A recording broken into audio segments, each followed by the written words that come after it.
What's up, Restomods? Today we're underneath our 69 Camaro, and what we're going to talk a little bit about is some of the rear suspension upgrades and the rear end upgrades that this car has.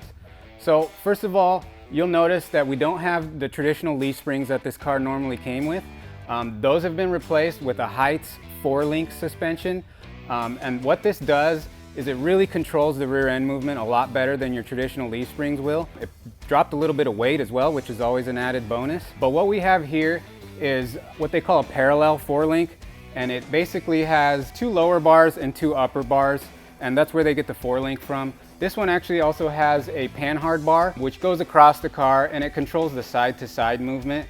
That way, when you're getting into a corner, your car is much more predictable. The springs have been replaced, and now we have these single adjustable coilovers from Heights. These are real nice. You can adjust your ride height a lot better and get everything dialed in. This setup will actually help control pinion angle as well when you're under load. This locates the rear end much better.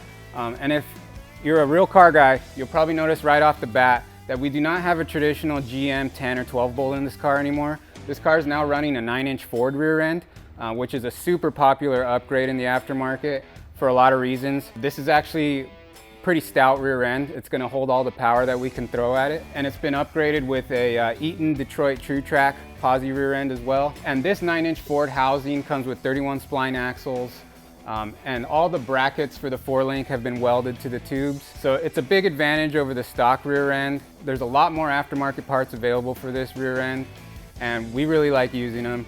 So with that being said, that's kind of the reason we went with all these upgrades.